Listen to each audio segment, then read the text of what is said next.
आज के इस अत्यधिक प्रतिस्पर्धी और तेजी से बदलते बिजनेस माहौल में एक बहुत ही आम धारणा बन गई है। धारणा यह है कि अगर किसी बिजनेस को सफल होना है तो उसे सिर्फ और सिर्फ बाहरी बाजार पर पैनी नजर रखनी चाहिए। मतलब प्रतिस्पर्धी क्या कर रहे हैं या बाजार का नया ट्रेंड क्या है, कस्टमर्स की अगली मांग क्या होने वाली है। बिल्कुल सारा फोकस बाहरी दुनिया पर होता है। लेकिन बिजनेस स्ट्रेटजी की दुनिया में कुछ सबसे गहरी इनसाइट्स ये बताती हैं कि अल्पकालिक लाभ या शॉर्ट टर्म गेन्स से आगे बढ़कर अगर लंबे रेस का घोड़ा बनना है तो असली रहस्य बाहर नहीं बल्कि कंपनी के अपने अंदर छिपा होता है। जी। तो आज की इस नई डीप डाइव चर्चा की शुरुआत मैं इसी दिलचस्प और थोड़ा अलग हटकर विचार के साथ करता हूँ। ये जो अंदर देखने वाली बात है ना, ये बिजनेस लीडर्स के लिए एक बहुत बड़ा शिफ्ट हो सकती है। मैं बताना चाहूंगी कि आज की ये पूरी चर्चा जिस रिसर्च और स्रोत पर आधारित है उसका शीर्षक है the VRIO framework, sustaining strategic competitive advantage. हाँ, VRIO फ्रेमवर्क। एग्जैक्टली। ये फ्रेमवर्क कोई नया मैनेजमेंट बज़वर्ड नहीं है, बल्कि एक बेहद शक्तिशाली रणनीतिक टूल है।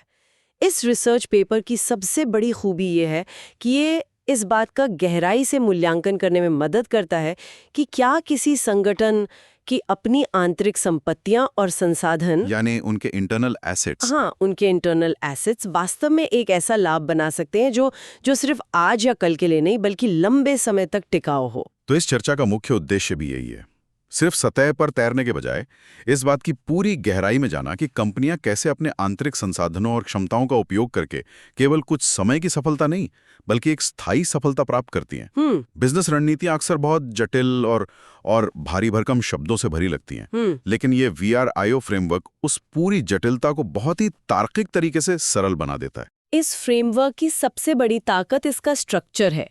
अगर इसे एक बड़ी तस्वीर के रूप में देखा जाए तो ये केवल यह नहीं बताता कि एक कंपनी के पास क्या है, बल्कि ये स्पष्ट करता है कि वह संसाधन क्यों महत्वपूर्ण है। सही बात है। एक तरह से ये बाजार में मौजूद सभी प्रतिस्पर्धियों के बीच एक बहुत ही स्पष्ट लकीर खींचता है, यह तय करते हुए कि कौन सी कंपनी सिर्फ संघर्ष करती रहेगी और कौन सी कंपनी वास्तव में इंडस्ट्री पर राज करेगी। तो चलिए इस लकीर को और इस पूरे मॉडल को थोड़ा विस्तार से अनपैक करते हैं।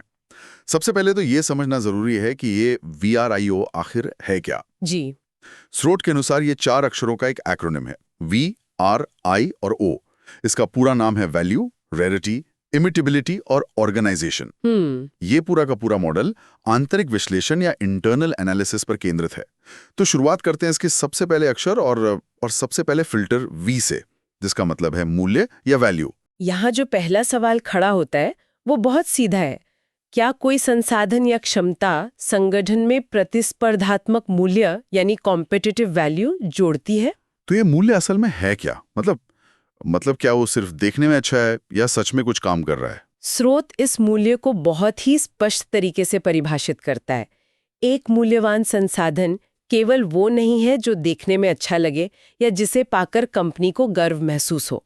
एक मूल्यवान संसाधन वो है जो कंपनी के ऑपरेशंस में ठोस मापने योग्य सुधार लाता है। लेकिन मूल्य तो एक बहुत ही सब्जेक्टिव शब्द है ना।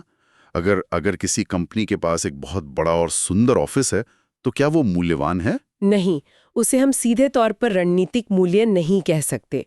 स्रोत बहुत ही विशिष्ट मापदंड देता है। एक मूल्यवान संसाधन वो है जो परिचालन दक्षता यानी ऑपरेशनल एफिशिएंसी में सुधार करता है। अच्छा। क्या उस संसाधन की वजह से कंपनी अपना काम पहले से अधिक तेजी से और कम गलतियों के साथ कर पा रही है? दूसरा बड़ा मापदंड है ग्राहक संतुष्टि।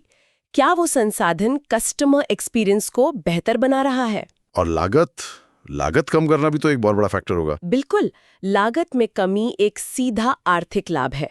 इसके अलावा क्या वो संसाधन कंपनी के उत्पादों या सेवाओं को बाजार में मौजूद अन्य विकल्पों से अलग यानी डिफरेंशिएट बनाता है? समझ गया। और सबसे महत्वपूर्ण बात जो स्रोत रेखांकित करता है वो ये है कि एक मूल्यवान संसाधन वह है जो कंपनी को बाजार के नए अवसरों का लाभ उठाने और बाहरी खतरों को बेअसर करने में सक्षम बनाता है। यहाँ एक बहुत ही तार्किक सवाल उठता है, अगर किसी कंपनी के पास कोई ऐसा संसाधन है जो ये सब नहीं कर रहा है, मान लीजिए उन्होंने किसी नई तकनीक पर करोड़ों रुपए खर्च कर दिए, लेकिन उससे ना तो लागत कम हुई, ना ग्राहक संतुष्ट हुए और ना ही कोई नया अवसर मिला, हाँ, तो उसका क्या परिणाम होगा? ये एक खतरनाक स्थिति है और स्रोत इसे बहुत गंभीरता से लेता है। यदि कोई संसाधन मूल्य नहीं बनाता है तो वो किसी भी तरह से प्रतिस्पर्धात्मक लाभ का स्रोत नहीं हो सकता। जाहिर सी बात है। इसके विपरीत वो बिना प्रदर्शन में सुधार के सिर्फ कंपनी की लागत बढ़ाएगा। इस स्थिति को स्रोत में प्रतिस्पर्धी नुकसान या कम्पेटिटिव डिसएडवांटेज कहा गया है। इसका मतलब है कि फायदा तो दूर, वो संसाधन संगठन को सीधे तौर पर आर्थिक और रणनीतिक नुकसान पहुंचा रहा है। तो पहला कदम ये सुनिश्चित करना है कि जो भी संसाधन या क्षमता है वो सच में कोई वास्तविक वैल्यू दे रही है। एग्जैक्टली। लेकिन यहाँ कहानी में एक नया मोड़ आता है। चलिए इसे एक उदाहरण से समझते हैं। बताइए। मान लीजिए कि एक मिड साइज मैन्युफैक्चरिंग कंपनी के पास एक ऐसी मशीन है जो बहुत मूल्यवान है। वो लागत भी कम कर रही है, दक्षता भी बढ़ा रही है और प्रोडक्ट की क्वालिटी भी सुधार रही है। वी का टेस्ट पास हो गया। लेकिन अगर वो मशीन बाजार में हर दूसरे प्रतिस्पर्धी ने भी खरीद रखी है, तो क्या वो मशीन उस कंपनी को कोई खास फायदा दे रही है? यहीं से VRIO का दूसरा और बहुत ही क्रिटिकल फिल्टर काम में आता है, R यानी रेयरिटी या दुर्लभता। अच्छा। किसी भी संसाधन को प्रतिस्पर्धात्मक लाभ प्रदान करने के लिए सिर्फ मूल्यवान होना काफी नहीं है, उसका दुर्लभ होना भी उतना ही आवश्यक है। यदि बाजार में मौजूद कई प्रतिस्पर्धियों के पास समान क्षमता या समान संसाधन है, तो वो चीज एक विभेदक या डिफरेंशिएटर नहीं रह जाती। तो वो एक तरह से बिजनेस करने की सिर्फ एक बेसिक रिक्वायरमेंट बन जाती है। अगर आपके पास वो नहीं है तो आप खेल से बाहर हैं। लेकिन अगर आपके पास है तो इसका मतलब ये नहीं कि आप जीत रहे हैं। बिल्कुल सही पकड़ा आपने।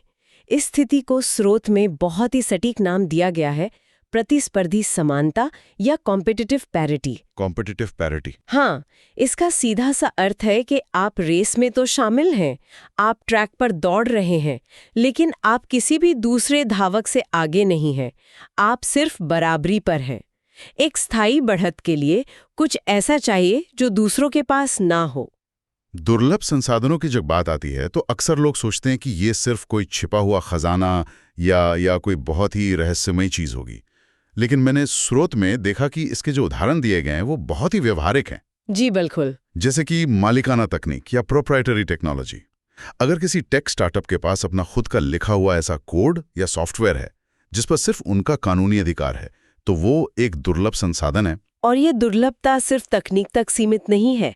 स्रोत में विशेष वितरण समझौते यानी एक्सक्लूसिव डिस्ट्रीब्यूशन एग्रीमेंट्स का भी जिक्र है। वो कैसे काम करता है? सोचिए, अगर किसी बेवरेज कंपनी ने देश के सभी बड़े क्रिकेट स्टेडियम्स के साथ ही एक्सक्लूसिव एग्रीमेंट कर लिया है कि वहां सिर्फ उसी कंपनी की कोल्ड ड्रिंक बिकेगी। अरे वाह, ये तो बहुत बड़ा एडवांटेज है ना?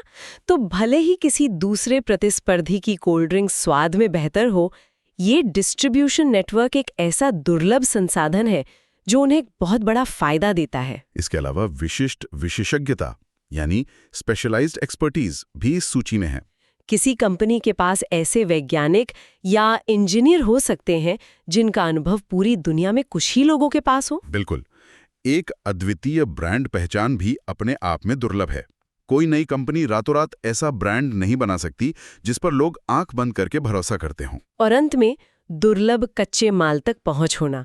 तो इन सभी उदाहरणों का निचोड़ यह है कि जब बाजार में केवल कुछ ही फर्म किसी मूल्यवान संसाधन को नियंत्रित करती हैं, तब जाकर एक स्पष्ट प्रतिस्पर्धात्मक अंतर पैदा होता है। जी, दुर्लभता ही वो जादुई कारक है जो मूल्य को प्रतिस्पर्धात्मक शक्ति में बदल देता है। ये बहुत ही स्पष्ट है।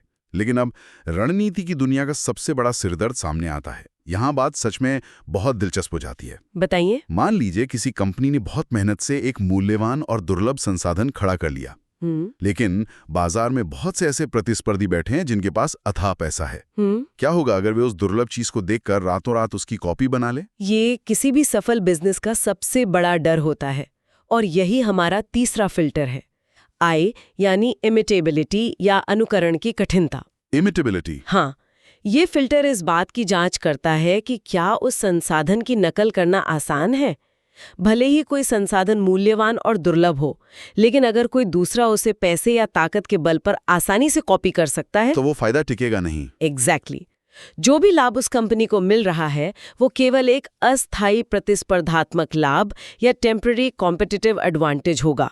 मतलब वो फायदा केवल तब तक है जब तक किसी और ने उस पर ध्यान नहीं दिया या उस पर पैसा नहीं लगाया। ये तो बहुत लंबे समय तक टिकने वाली रणनीति नहीं हो सकती। एक स्थायी लाभ के लिए नकल की बाधाएं या बैरियर्स टू इमिटेशन का होना अनिवार्य है। संसाधन तब अनुकरण करने के लिए कठिन या महंगे माने जाते हैं जब उनके पीछे कुछ बहुत ही गहरी, अमूर्त और जटिल वजह हो जिन्हें सिर्फ पैसा देकर बाजार से खरीदा नहीं जा सकता। अमूर्त वजह स्रोत में इसके पीछे के जो कारण बताए गए हैं वे बिजनेस को एक अलग ही नजरिए से देखने पर मजबूर करते हैं। सबसे पहला कारण है जटिल संगठनात्मक संस्कृति या कॉम्प्लेक्स ऑर्गेनाइजेशनल कल्चर। बिल्कुल। अगर कोई प्रतियोगी किसी कंपनी का प्रोडक्ट खोलकर उसकी कॉपी बना भी ले तो वो उस कंपनी के अंदर काम करने वाले लोगों की आपसी तालमेल, उनके काम करने के अनोखे तरीके और उस विशिष्ट कार्य संस्कृति को कैसे कॉपी करेगा। ये एक बहुत ही मजबूत बाधा है। संस्कृति सालों में बनती है। इसी तरह समय के साथ बनी मजबूत ब्रांड प्रतिष्ठा, विश्वास एक ऐसी चीज है जो समय मांगती है। हाँ, आप मार्केटिंग पर करोड़ों खर्च कर सकते हैं, लेकिन 50 साल पुराना जो ग्राहकों का भरोसा है उसे आप एक दिन में चुरा या कॉपी नहीं कर सकते। बिल्कुल सही बात है। इसके साथ ही पेटेंट किए गए नवाचार भी आते हैं जो कानूनी तौर पर किसी भी नकलची को दूर रखते हैं। पेटेंट और तकनीक तो समझ में आते हैं, लेकिन स्रोत में दो और बहुत ही दिलचस्प शब्द इस्तेमाल किए गए हैं: अद्वितीय ऐतिहासिक स्थितियां और सामाजिक रूप से जटिल रिश्ते। ये समझना थोड़ा चुनौतीपूर्ण हो सकता है। सामाजिक रूप से जटिल रिश्ते यानी सोशली कॉम्प्लेक्स रिलेशनशिप्स का बिजनेस में क्या मतलब है? इसे ऐसे समझा जा सकता है। मान लीजिए एक कंपनी है जिसने पिछले 30 सालों में अपने सप्लायर्स, लोकल कम्युनिटी और डिस्ट्रीब्यूटर्स के साथ एक बहुत ही गहरा, व्यक्तिगत और भरोसेमंद रिश्ता बनाया है। वे एक दूसरे की छोटी से छोटी जरूरतों को समझते हैं। अच्छा। कोई नया और बहुत अमीर प्रतिस्पर्धी बाजार में आकर ये नहीं कह सकता कि मैं तुम्हें दुगना पैसा दूंगा, कल से तुम मेरे साथ ये रिश्ता बना लो। हाँ, क्योंकि इंसान मशीन नहीं है। एग्जैक्टली। सामाजिक रिश्ते भावनाएं, अनुभव और समय से बनते हैं। इन्हें समझना और फिर हूबहू कॉपी करना लगभग असंभव होता है। और शायद यही कारण है कि इसे अनुकरण के लिए सबसे कठिन माना जाता है। अगर प्रतिस्पर्धी आसानी से किसी संसाधन की नकल कर सकते हैं तो वो फायदा जल्दी खत्म हो जाएगा। इसका सीधा सा नियम यह है कि नकल करना जितना मुश्किल होगा वो लाभ उतना ही ज्यादा टिकाऊ होगा। अब तक हमने मूल्य, दुर्लभता और अनुकरण की कठिनाई का पूरा विश्लेषण कर लिया है। किसी भी कंपनी के पास अगर ये तीनों चीजें हैं तो कागज पर वो बहुत ही मजबूत स्थिति में है। लेकिन कागज की मजबूती और असल दुनिया की मजबूती में बहुत फर्क होता है। एक बहुत बड़ा सवाल ये खड़ा होता है कि दुनिया के सबसे बेहतरीन, दुर्लभ और मुश्किल से कॉपी होने वाले संसाधन होने का क्या फायदा अगर कंपनी उन्हें ठीक से इस्तेमाल करने के लिए खुद ही तैयार ना हो। बिल्कुल। मान लीजिए किसी के पास दुनिया की सबसे तेज कार है, लेकिन उस कार को चलाने वाला ड्राइवर ही ना हो या कार में फ्यूल डालने का सिस्टम ही खराब हो। ये बहुत ही सटीक एनालॉजी है और यही बात हमें VRIO के अंतिम और सबसे निर्णायक अक्षर O पर ले आती है, यानी संगठन या ऑर्गेनाइजेशन। हाँ, ये अंतिम तत्व इस बात की गहराई से जांच करता है कि क्या कंपनी अपने मूल्यवान, दुर्लभ और मुश्किल से नकल किए जाने वाले संसाधनों का पूरा फायदा उठाने के लिए सही ढंग से संरचित या स्ट्रक्चर्ड है। ये एक तरह से सफलता की असली कुंजी है, क्योंकि शानदार संसाधन होने के बावजूद अगर अंदरूनी दिशा और प्रबंधन सही नहीं है तो सब कुछ धरा का धरा रह जाएगा। जी। स्रोत में इस बात को बहुत स्पष्ट किया गया है कि इस संगठनात्मक तैयारी में कौन-कौन सी महत्वपूर्ण चीजें शामिल होती हैं। इस संगठनात्मक संरचना में कई परतें होती हैं। सबसे पहली परत है प्रभावी नेतृत्व और प्रबंधन प्रणाली। एक ऐसा लीडरशिप विजन होना चाहिए जो इन संसाधनों को पहचाने और उन्हें सही दिशा में लगाए। अगर मैनेजमेंट को ही नहीं पता कि उनके पास क्या दुर्लभ संसाधन है तो वो उसका उपयोग कैसे करेंगे। इसके साथ ही एक स्पष्ट रणनीतिक दिशा का होना भी आवश्यक है। कुशल प्रक्रियाएं और नीतियां यानी एफिशिएंट प्रोसेसेस एंड पॉलिसीज भी इस संरचना का एक बड़ा हिस्सा है। लेकिन स्रोत में एक बिंदु ऐसा है जो अक्सर कंपनियों में नजरअंदाज कर दिया जाता है: उचित प्रोत्साहन संरचनाएं, या एप्रोप्रिएट इंसेंटिव स्ट्रक्चर्स। ये बिंदु वास्तव में बहुत क्रिटिकल है। कल्पना कीजिए कि एक कंपनी के पास एक बहुत ही दुर्लभ और मूल्यवान सॉफ्टवेयर है, ठीक है। लेकिन कंपनी की जो सेल्स टीम है उन्हें पुराने और कम मुनाफे वाले प्रोडक्ट्स बेचने पर ज्यादा इंसेंटिव या कमीशन मिल रहा है।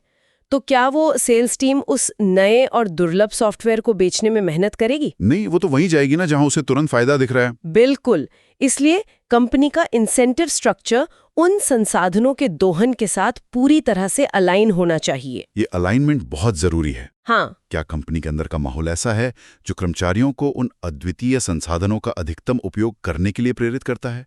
क्या एक सहयोगी संगठनात्मक संस्कृति है जो नवाचार को बढ़ावा देती है? जब ये सभी टुकड़े एक साथ जुड़ते हैं तब जाकर वो असली जादू होता है जिसकी हर बिजनेस तलाश में है।